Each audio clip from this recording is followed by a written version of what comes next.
हल्ली शिक्षण एवढे महाग झाले आहे की शिक्षण घेत असताना थोडी का होईना पण कुठून तरी आर्थिक मदत मिळेल की ज्यामुळे शिक्षण खर्चात किमान थोडासा तरी हातभार लागेल अशी अपेक्षा असंख्य पालकांना आणि त्यांच्या विद्यार्थ्यांना असते.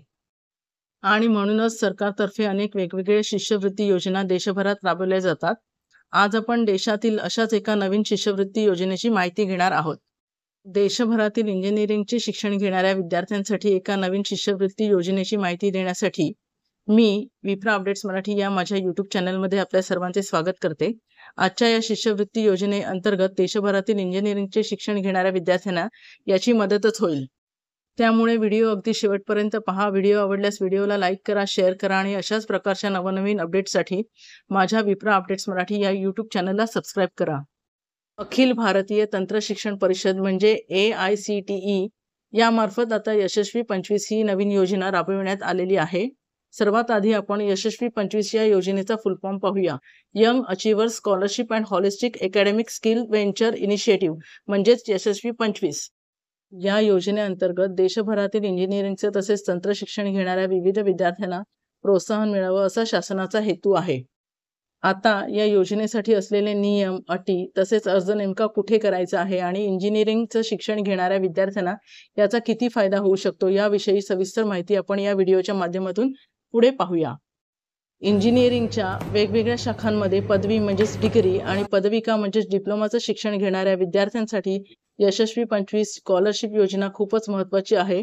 या योजनेच्या माध्यमातून 5200 विद्यार्थ्यांना आर्थिक मदत करण्याचा शासनाचा हेतू आहे. त्यापैकी 2593 जागा अभियांत्रिकी पदवीचं शिक्षण म्हणजेच डिग्रीचं शिक्षण घेणाऱ्या विद्यार्थ्यांना मिळणार आहे. तसेच 2607 जागा या पदविकेचं म्हणजेच डिप्लोमाचं शिक्षण घेणाऱ्या विद्यार्थ्यांसाठी असणार आहे. या योजनेअंतर्गत विद्यार्थ्यांना पदवी आणि पदविका स्तरावरती आर्थिक मदत देण्यात येणार आहे. यामध्ये पदवी स्तरावरती किमान 4 वर्षासाठी आणि पदविका स्तरावर जास्तीत जास्त 3 वर्षासाठी ही आर्थिक मदत देण्यात येईल. आता ही आर्थिक मदत पदवी स्तरावर शिक्षण घेणाऱ्या 2593 विद्यार्थ्यांना दरवर्षी 50,000 रुपयांची आर्थिक मदत देण्यात येणार आहे. तर पदविका म्हणजेच डिप्लोमाचं जे शिक्षण घेणारे विद्यार्थी आहेत त्यांना दरवर्षी 30,000 रुपयांची आर्थिक मदत मिळेल असे या योजनेत सांगण्यात आलेलं आहे. यासाठी अर्ज करण्यासाठी तुम्ही इंजिनिअरिंगच्या मुख्य शाखांमध्ये जर शिक्षण घेत असाल किंवा घेऊ इच्छित असाल तर तुम्ही AICTEच्या वेबसाईटवरती जाऊन 15 फेब्रुवारी 2025 पर्यंत या योजनेसाठी अर्ज करू शकणार आहात. त्यानंतर तुमच्या अर्जाची पडताळणी होईल. संस्था स्तरावरती याची उलट तपासणी सुद्धा होईल. या संस्था स्तरावर उलट तपासणी म्हणजेच व्हेरिफिकेशन झाल्यानंतर जर तुम्ही या योजनेचा लाभ मिळवण्यासाठी पात्र ठरलात तर शिष्यवृत्तीची रक्कम DBT म्हणजेच डायरेक्ट बेनिफिशियरी ट्रान्सफरच्या माध्यमातून तुम्हाला तुमच्या बँक खात्यामध्ये प्राप्त होणार आहे. आता या सगळ्यात महत्त्वाचं म्हणजे इंजिनिअरिंगच्या विद्यार्थ्यांना या योजनेसाठी पात्र ठरण्यासाठी कुठल्या अटी व कुठले निकष पूर्ण करणे आवश्यक आहे. तर यशस्वी 25 या योजनेतील 50,000 किंवा 30,000 रकमेचा आर्थिक मदतीचा लाभ मिळवण्यासाठी इंजिनिअरिंग करणाऱ्या विद्यार्थ्याने AICTEची मान्यताप्राप्त असलेल्या संस्थेमध्ये पहिल्या किंवा दुसऱ्या वर्षासाठी प्रवेश घेतला असावा अशी पहिली अट यामध्ये नमूद केलेली आहे.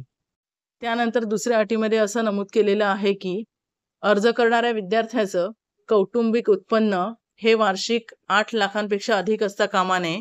केवळ 8 लाखाच्या खाली उत्पन्न असलेले विद्यार्थी या योजनेचा लाभ घेण्यासाठी पात्र ठरणार आहेत. तिसरी महत्त्वाची अट म्हणजे तुम्ही पात्रता परीक्षा दिल्यानंतर ते पदवी व पदविकेसाठी आपण जोपर्यंत ॲडमिशन घेताय त्यामधला जो काळ हा जास्तीत जास्त 2च वर्ष असू शकतो. यापेक्षा जास्त कालावधीमध्ये गेला असेल तर आपण या योजनेसाठी पात्र ठरणार नाही. चौथ्या अटीमध्ये इथे असं नमूद केलं गेलं आहे की आपल्याला आर्थिक मदत ही केवळ अभियांत्रिकीच्या मुख्य शाखांमधील अभ्यासक्रमासाठीच मिळणार आहे.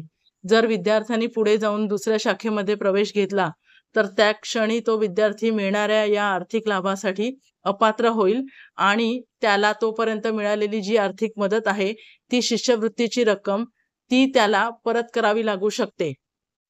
इथे शेवटची आणि 5वी अट यामध्ये असे नमूद केले आहे की एखाद्या राखीव प्रवर्गातील विद्यार्थ्याची निवड ही सामान्य श्रेणीतील विद्यार्थ्यानुसार झाली असेल तर त्याचा विचार हा सामान्य श्रेणीतील विद्यार्थी म्हणूनच केला जाईल. यशस्वी 25 या योजनेसंबंधी अधिक माहिती AICTEच्या ऑफिशियल वेबसाईटवरती उपलब्ध आहे. त्यातील काही मोजक्या पण महत्त्वाच्या अटी शर्ती मी आजच्या या व्हिडिओमध्ये अधोरेखित केल्या. अधिक माहितीसाठी तुम्ही AICTEची ऑफिशियल वेबसाईट नक्की पहा. तसेच या अटी व निकषांना जर तुम्ही पूर्ण करत असाल तर निश्चितच तुम्ही सुद्धा यशस्वी 25 या योजनेचा लाभ घेण्यासाठी अर्ज करू शकता. 15 फेब्रुवारी 2025 पर्यंत AICTEच्या ऑफिशियल वेबसाईटवरती यशस्वी 25 या योजनेसाठी तुम्ही अर्ज करू शकणार आहात. तसेच हा महत्त्वपूर्ण व्हिडिओ आपल्या ओळखीत जर कोणाला याची गरज असेल तर त्यांना नक्की शेअर करा आणि अशाच प्रकारच्या नवनवीन अपडेट्ससाठी माझ्या विप्रा अपडेट्स मराठी या YouTube चॅनलला सबस्क्राईब करा. धन्यवाद.